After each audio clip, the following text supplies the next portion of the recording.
क्षत्रिय शख्सियत जिसके पदचाप से भारतीय संसद झंकृत होती थी, जिसके संसदीय बहस से नेहरू जैसे नेता सर हिलाते थे, जिसने अपने शर्तों पर राजनीतिक ऊंचाइयों को छुआ। एक ऐसी शख्सियत जिसके लिए कोई भी पद उसके स्वयं से ज्यादा मायने नहीं रखते थे, जिसने अपने विचारों का मान रखने के लिए एक झटके में प्रधानमंत्री पद को ठोकर मार दी। एक ऐसी शख्सियत जिससे प्रधानमंत्री डरते थे, इंदिरा गांधी डरती थी, मोरारजी देसाई डरते थे, चौधरी चरण सिंह डरते थे। वजह थी सच्चाई। उन्होंने कभी भी गलत का साथ नहीं दिया, जनता को धोखा नहीं दिया, अपितु हमेशा राजनीति को अपने विचारों की नोक पर रखकर स्पष्ट नीति से राज किया।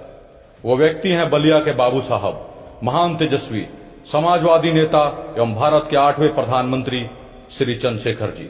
आज उनकी 94वें जन्म जयंती पर श्रद्धासुमन अर्पित करते हुए आप सबों के बीच उनके जीवन से जुड़ी एक ऐसी कहानी जो उनके व्यक्तित्व को दर्शाती है। बाबरी ढांचे के विध्वंस के बाद का समय, स्थान देश की संसद। अटल बिहारी संसद के अकेले सभी सेकुलरों से लोहा ले रहे थे। उस समय दो युवा नेता जो सबसे बड़े दबंग और उद्दंड माने जाते थे, ये दो जने थे शरद यादव और रामविलास पासवान। एक दिन संसद में चर्चा के दौरान अटल जी के सामने ये दोनों उद्दंडता करने लगे।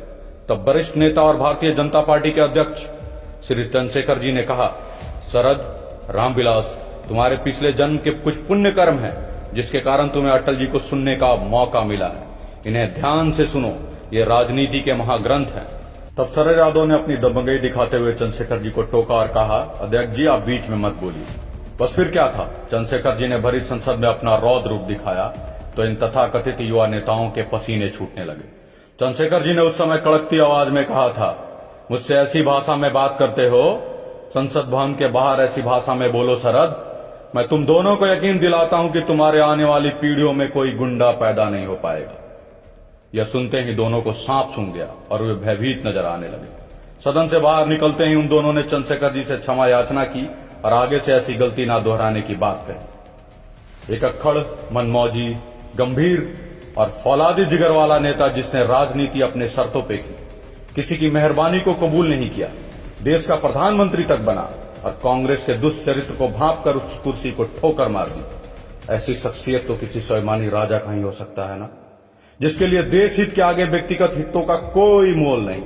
पर अफसोस कि ऐसा व्यक्तित्व जिसके लिए शब्दकोश में शब्द कम पड़ जाए, उससे प्रेरणा लेने के बजाय हमने उसे इतिहास के पन्नों में समेट कर रख दिया।